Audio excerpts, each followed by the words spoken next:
Dead to Rights is all about extreme visceral combat. It's all about action, adrenaline. We have awesome violence.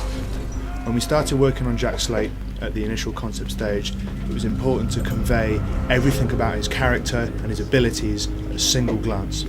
Jack Slate was an action hero and in many ways an action anti-hero.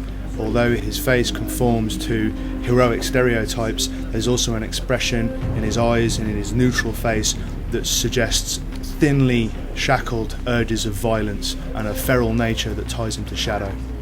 We took the obvious route and tried to make the characters photoreal, but when we started playing we kind of found that it backfired on us. It was just so visceral, it just made people uncomfortable playing, hitting these really kind of photorealistic characters and seeing them react to it.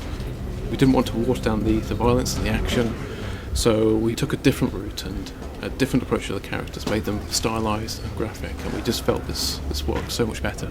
In terms of the palettes used, we went for a palette that suggested subconsciously a police officer, so we used blues, greys, cold tones and lots of black and white. He wears colours of authority even though he's dressed in plain clothes. With our characters, the gameplay is always the first consideration when it comes to designing them. And Jack's design almost completely stems from his fighting style. He fights like a boxer. He's all about power. There's very little showiness. It's all about impact. The guy is basically a tank. So we have a very muscular, hugely stacked design to reflect that. Jack and Shadow were definitely designed as a pair. They both share this wild, lupine look and their feral nature. Shadow is quite literally Jack's animalistic side. When it came to making Shadow, we had to be as practical as possible.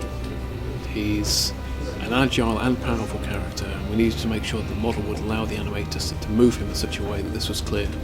As part of that, we spent an awful lot of time developing a specially created fur shader, just for that extra touch of authenticity.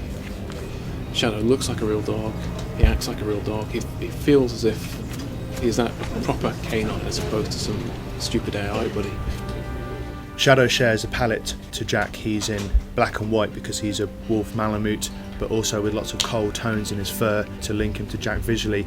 They both have these lupine, glowing, fierce animal eyes that indicate that they're ready for action at any point. They have physical similarities in that they're both built for speed in the hindquarters and in the upper body for raw explosive power.